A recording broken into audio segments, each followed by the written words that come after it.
la région de Ziguinchor, précisément à Bignona, en passant par Fatick à Passy, jusqu'à Saint-Louis à Fass Ngom, nous y avons trouvé des femmes, mères, entrepreneurs, transformatrices, productrices, des piliers de l'économie locale, mais trop souvent sans outils ni repères financiers. Grâce à la collaboration entre Enda Ecopop et Wave, qui a apporté un appui financier déterminant,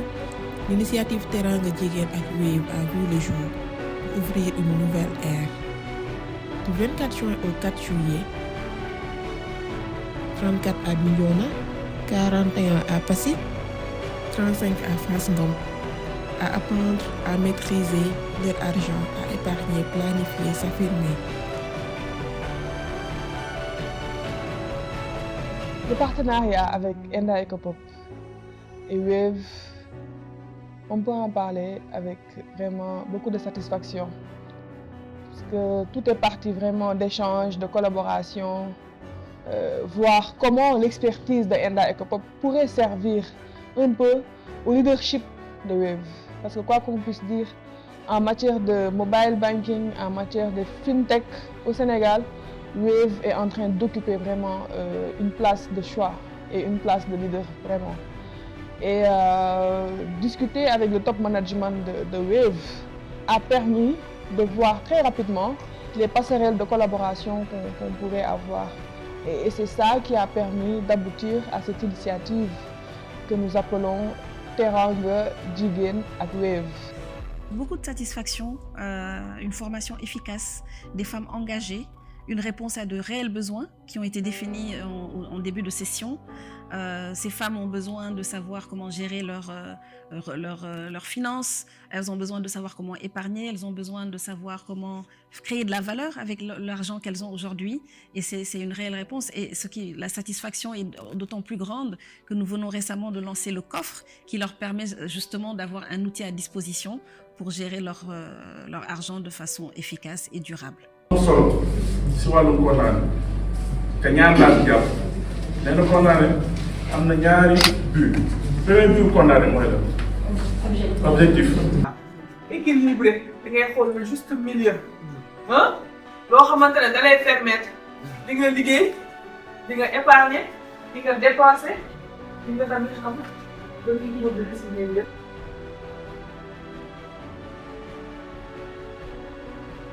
waaw 3 jours yi ma passé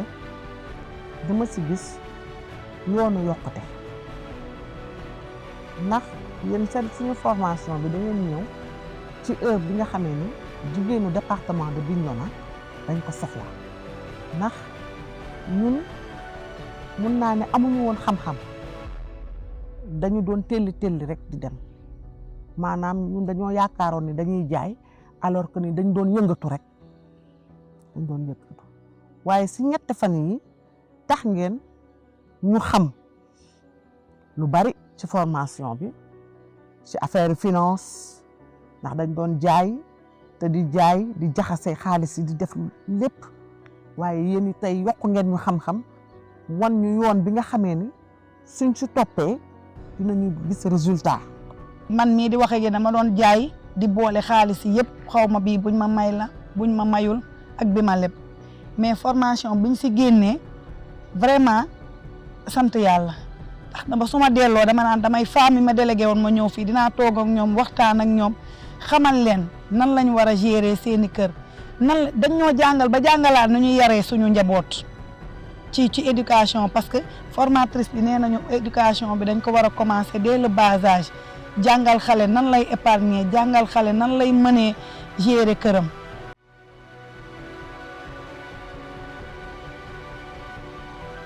Enda ak Wave ndax gis nañ importance Wave ni mu amee innovation dans si transaction financières yi parce que dimbali nañ askan wi parce que Wave opérateur la boo xam ni maanaam pour nga jot fa xaalis jafewul te sa xaalis réer fa it yombul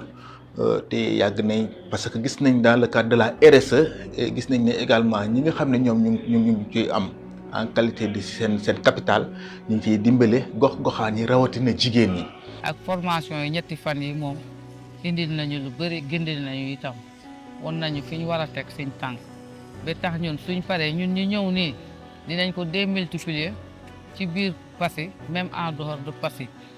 nuñ koy defee dañuy bugg di def ay sensibilisation topp tour yi di waxtaan ak ñoom def ko maanaam causerie ku nekk ñu wax la liñ fi jëlee nii te terewut bénéficiaire bu nekk soo demee ci sa groupement di nga def restitution mais du tere ñun dinañ def suivi bi ndax formation suivi la àndal formation bu amul suivi rek liggéey nekkatu ko. léegi tey suñu mënee bénéficier wu formation bu mel nii boo xam ne ni dañuy jàngal nan la ñuy gérer suñu xaalis nan lañ mën a épargner nan lañ gën a mën a xàmmee mën a séparer xaalisu liggéey bi ak xaalisu kër gi day nekk loo xam ne nii njariñ la. li nga xam ne moom lañ leen di former muy sur l'éducation financière danañ la tax ñoom fi nekk nii bépp koom-koom boo xam ne amati nañ ko danañ xam naka lañ koy saytoo dégg nga mu nekk seen njëriñu bopp nekk seen njëriñu njaboot. Aujourd'hui, l'initiative de Enda Ecopop est venue au bon moment parce que c'est venu à un moment où aujourd'hui on a lancé un nouveau produit qui est le coffre, qui est un produit qui permet aujourd'hui de garder de l'argent et les clients aujourd'hui ont la latitude de choisir la durée de cette épargne-là dans ce coffre. Donc c'est une très belle initiative qui aujourd'hui devrait aller dans la même lignée que l'initiative de Enda Ecopop pour permettre aux femmes de mieux canaliser leurs dépenses, pour permettre aux femmes de mieux garder de l'argent. Ce sont des femmes aujourd'hui qui avaient des activités et des activités très lucratives, des activités qui leur permettaient de gagner des sommes assez intéressantes. Et tout le challenge, tout le défi pour elles, comme elles ont l'habitude de le dire pendant les sessions, c'était comment fructifier cet argent. Comment faire pour que cet argent leur soit vraiment utile. ñoom dañ ko doon wax mën nañu liggéey mën nañu denc mais dañoo mën a yàq. C'est vraiment littéralement les mots qui sortaient de leur bouche. jàngal ngeen ma ni nit day épargne surtout épargne jàngal ngeen ñu tamit ne nekk booy jaay li ngay jaay da nga ci waroon yëg sa bopp ba di si génn si salaire tant que defoo ko rek nekk yow jàppoo ci dara da ngay yëngatu rek mais liggéeyoo. En tant que facilitatrice ma am une impression positive parce que tout simplement depuis ñu nekk ci tournée session de formation yi ma gis jigéen ñi engagement bi ñu am volonté bi ñu am détermination bi ñu am ci renforcer wu yokk seen xam-xam ba nga xam ne li ñuy liggéey dinañ ko gën a mën a baaxal ci biir session yi aussi ñu gis ci ni jigéen ñi ay jàmbaar lañ parce que ñi ngi yëngatu kenn toogatu am na lu ñu xam mais am na lu manqué woon loo xam ni tey formation bi Enda Ecopop lëkkaloo ak Wave dollil na leen ci loo xam ne noonu la ñu war a doxalee seen liggéey bi. jigéen nag yàlla defal leen baraka xam nga baraka laa mooy xam mais xëy na liy jaar ci seen loxo ci xaalis mën naa ni jaar sax ci góor ñi parce que xëy na ñoom ñoo gën a sawar xëy na ñoom ñoo gën xam xëy na li leen xaalis mais boo xoolee jigéen ñi seen problème lu ci bare du sax xëy na am xaalis mais am xaalis ba pare jëfandikoo ko loolu mooy seen jafe-jafe. formation bii ñu nekk nii si loolu la ñuy ñaax pour que bu ñu liggéeyee ba am xaalis ñu xam naka la ñuy def pour yaxanal ko ba nga xam ne dundin bi ñu doon dundee ñun jigéen ñi am yàq wala am dugal foo xam ne waru fa dugal loolu day dañ carrément nga xamante ni lépp lu ñu am par ordre de priorité dañu priorisation la ñuy doxee mooy jiital li nga xam ne mënul ñàkk nga def fa sa xaalis li nga xam ne mën na ñàkk nga jéem a xeex ak sa nafsu bakkan ba nga xamante ni loolu dootoo ci dugal sa xaalis. En termes de perspective aujourd'hui, on peut vraiment retenir qu'on ne va pas s'arrêter là. On va continuer à se battre et à chercher des opportunités pour que ces femmes puissent davantage se positionner dans leur communauté parce qu'elles ont tout le potentiel nécessaire pour le faire. Et on les a même déjà trouvées dans cette voie. Maintenant, tout le challenge, c'est de les accompagner, de continuer à les outiller, de faire le suivi, de faire le coaching. On a d'ailleurs commencé à mettre en place des plateformes de suivi via les réseaux sociaux, notamment la plateforme que nous offre WhatsApp. Et aujourd'hui, après chaque session, on met en place une plateforme WhatsApp qui, dès à présent, permet de partager les outils de la formation, permet de maintenir le lien et le contact avec elle. Et dans ce sens, je pense que Wave ayant pris part à la session en tout cas de Bignona, a bien pris en compte et bien identifié le besoin par rapport aux perspectives. Et c'est vraiment un besoin de coaching, un besoin d'accompagnement, de suivi post-formation pour les aider à mettre en application tout ce qu'elles ont eu à avoir comme acquis à travers cette session de formation. liñ fi jëlee tey ci ñetti fan yi nañ fexe ba ñu jëfe ko parce que man dama gëm ni buñ ko jëfee dinañ gis résultat yi te bu ñu xasee ba gis résultat yi rek dinañ ko topp mais beneen bi ma leen di wax comme recommandation mooy aussi nañ ko tasaare parce que wax nañ leen naka la ñuy impliquer njaboot gi ci ni ñu war a saytoo seen koom parce que njaboot gi ñoo ko séq donc nañu fexe ba kuréel lii leen fi yebal tey ñoom ñëpp liñ fi jëlee bu ñu demee nañ ko tasaare waat ci jigéen ñi parce que ENDA fas yéene na leen a topp def suivi boo xam ne dina xool parce que jàngat yi ñu fi jot a tey def tey est-ce que ñoom ñi ngi koy jëfee waaw wala déet. nit suñu déplacé wu def ay kilomètres ñëw financé def xaalis ci yow